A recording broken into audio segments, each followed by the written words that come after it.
Assalamualaikum warahmatullahi wabarakatuh.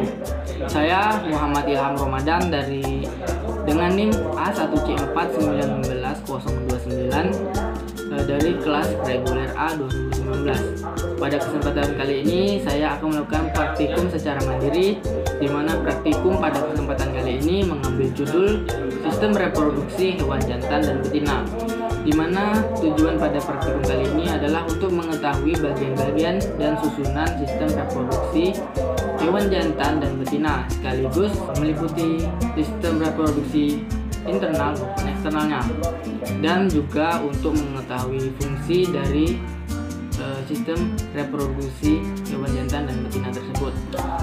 Adapun landasan teori pada praktikum kali ini adalah bahwa pada reproduksi hewan itu, baik jantan ataupun betina, pada dasarnya itu terbagi atas organ eksternal dan internal, yang meliputi juga kelenjar-kelenjar dan juga saluran reproduksi, di mana reproduksi itu sendiri memiliki makna sebuah proses untuk keberlangsungan makhluk hidup dalam melanjutkan keturunannya. Baik secara umum, organ reproduksi pada hewan jantan terbagi atas dua, eksternal dan juga internal, di mana organ eksternalnya meliputi penis dan skrotum. Penis di sini memiliki fungsi sebagai tempat organ kopulasi, dan yang kedua terdapat skrotum. Skrotum ini memiliki fungsi untuk melindungi testis dan juga untuk mengatur suhu di dalam testis. Selanjutnya pada organ internal meliputi testis, di mana testis memiliki fungsi untuk menghasilkan sel sperma dan juga hormon jantan, di mana hormon ini merupakan hormon testosteron. Selanjutnya terdapat epididymis. Epididymis merupakan sebuah tempat untuk menyimpan sperma sementara dan juga untuk tempat pematangan sperma. Selanjutnya terdapat vas deferens. Vas deferens merupakan organ yang memiliki fungsi untuk menyalurkan sperma ke dalam vesikula seminal. Selanjutnya terdapat saluran ejakulasi, di mana saluran ini merupakan sebuah saluran sebagai penghubung uretra dan vesikula seminalis. Selanjutnya terdapat uretra, di mana uretra merupakan saluran untuk keluarnya sperma dan juga urin. Selanjutnya terdapat tiga kelenjar. Yang pertama kelenjar vesikula seminalis, di mana kelenjar ini akan menghasilkan sekret, dan di mana sekret ini nantinya akan menyuplai nutrisi bagi sel sperma. Selanjutnya terdapat kelenjar prostat, di mana kelenjar prostat ini memiliki fungsi untuk menghasilkan sebuah getah yang berwarna bening yang sifatnya asam. Selanjutnya terdapat kelenjar Cooper. Kelenjar Cooper ini berfungsi untuk menetralkan suasana asam di dalam uretra. Selanjutnya pada organ reproduksi betina, ini juga terbagi atas dua, di mana organ eksternal dan internal.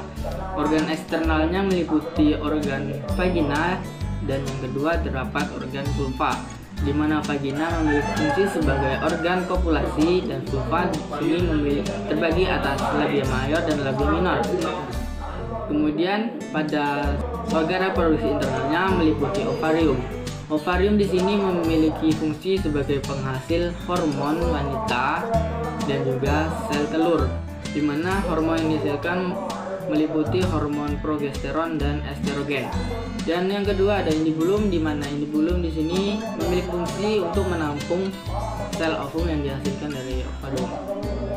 Yang selanjutnya terdapat tuba fallopi. Tuba fallopi ini memiliki fungsi untuk tempat fertilisasi sekaligus sebagai jalan sel telur.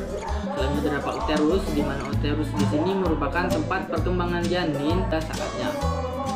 Selanjutnya terdapat cervix atau lebih dikenal dengan leher rahim, yang merupakan jalan keluar janin untuk menuju saluran vagina. Dan selanjutnya terdapat klitoris.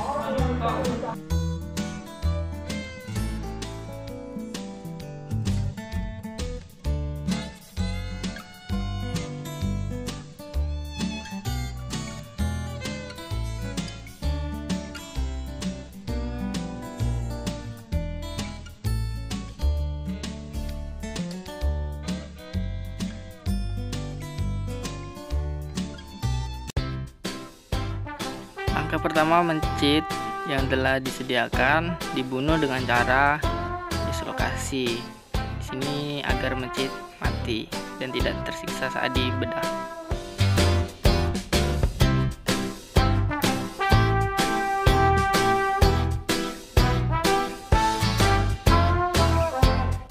Setelah mencit benar-benar mati, mencit ditaruh di atas styrofoam, kemudian ditelentangkan dengan posisi perut menghadap ke atas, dan pada kakinya ditusukkan jarum pada keempat kakinya.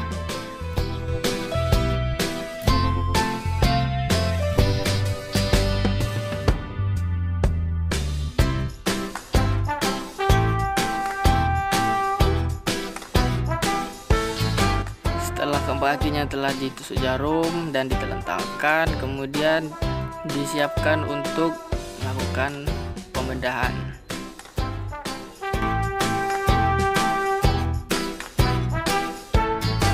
Mencit dibedah dimulai dari bawah dengan dibuat pola seperti huruf V pada bagian bawah.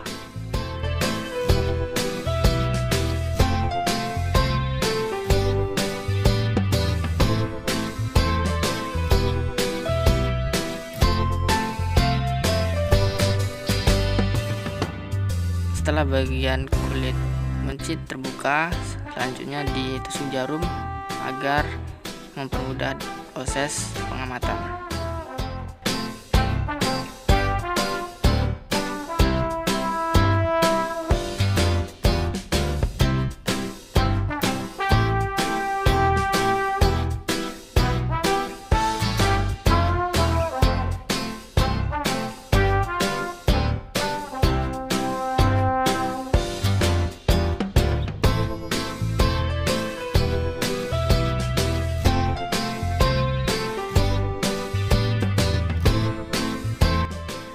Setelah kulit terbuka, lalu bedah lagi lapisan yang melindungi organ dalam.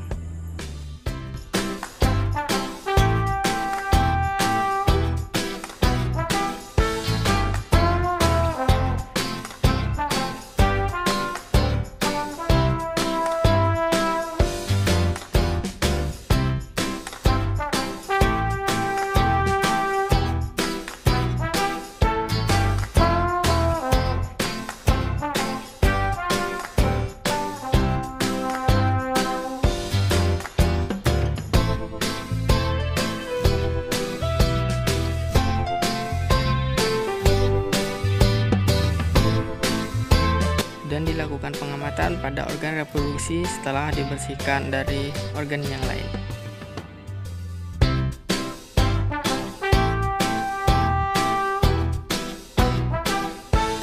Adapun organ reproduksi yang ditemukan dari praktikum kali ini, pada jantan ditemukan testis, vas deferens, epididymis, dan vesicula seminalis. Sedangkan pada betina ditemukan uterus dan ovarium. Baiklah, selesai praktikum pada judul kali ini. Mohon maaf atas kesalahan dan kekurangannya. Saya undur diri. Wassalamualaikum warahmatullahi wabarakatuh.